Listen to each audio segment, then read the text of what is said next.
This is 1.4, greatest common factor. Common factors are factors that are shared by 2 or more numbers. So 12 and 18 both have 3 as a factor, so we'd say 3 is a common factor of both. Now we have the greatest common factor, which we'll call the GCF, and that is the largest common factor of the numbers. So the GCF of 12 and 18 is 6.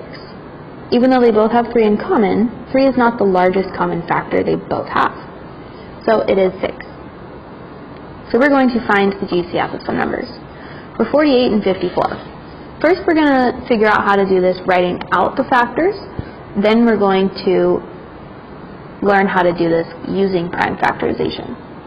So for 48, I can have 1 and 48, 2 and 24, 3 and 16, 4 and 12, and 6 and 8. And I chose to write them out in one long line for a reason I'll share in a minute. For 54, I can have 1, 2, 3, 6, 9, 18, 27, and 54. Now we are going to circle all the ones they have in common. So the ones that they both have a 1, a 2, a 3, and a 6.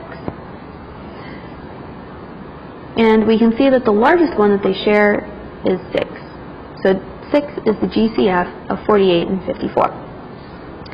If we find the GCF of 24 and 32, listing out the factors of 24 and the factors of 32, we have 1, 2, 4, and 8 are all in common. The largest one of these being 8, so the GCF is 8. In listing your factors, I always like to go 1 and 32, 2 and 16, working from the outsides in, because then I'll know when getting closer, if I have numbers right next to each other, I'll be done. Or if I say, well, 5 doesn't go in, 6 does not, 7 does not, okay, then I'm back to 8, and then I have the rest. For 20 and 100, if we list out all of those, 20 is the greatest. 20 is a factor of 100. So if your smaller number is a factor of the bigger number, that is the GCF. Another way to find the greatest common factor is by using prime factorization. The greatest common factor is the product of those common prime factors. So if we find the GCF of 36 and 63, and I make my prime factorization of 36, I would get 2 times 2 times 3 times 3. And 63, I will get 3 times 3 times 7. So when I write those out, I say, well, they don't both have a 2. They both have 2 3s, so I'm circling the ones that they have in common, and they don't share a 7. So what they have in common is a 3 and a 3, which makes 9. So 9 is my greatest common factor.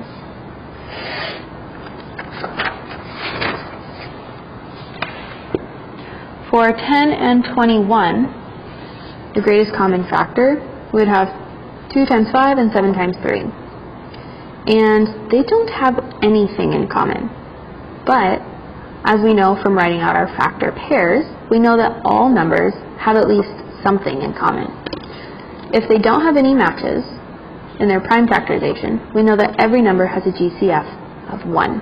Because we can always start writing our factor pairs with 1 and that number. So let's find the GCF of 210, 90, and 150. 210 is going to be 2 times 3 times 5 times 7.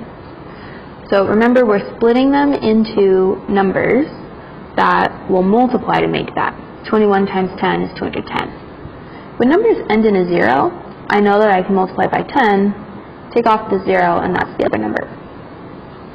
90 can be 9 times 10. Splitting each of those, we get 2 times 3 times 3 times 5. Now, for 150, I know that I can have a 10 times 15. And to split that, we'll end up with 2 times 3 times 5 times 5. For prime factorization, it's important to note that each number has its own specific prime factorization. It's like its own DNA code. So, circling all the ones they have in common is 2 times 3 times 5, which is 6 times 5, which is 30. Now we're going to see which pair has a greatest common factor of 12? Is it 8 and 64, 60 and 48, 73 and 82, or 120 and 100? Well, I know that the greatest common factor is going to be,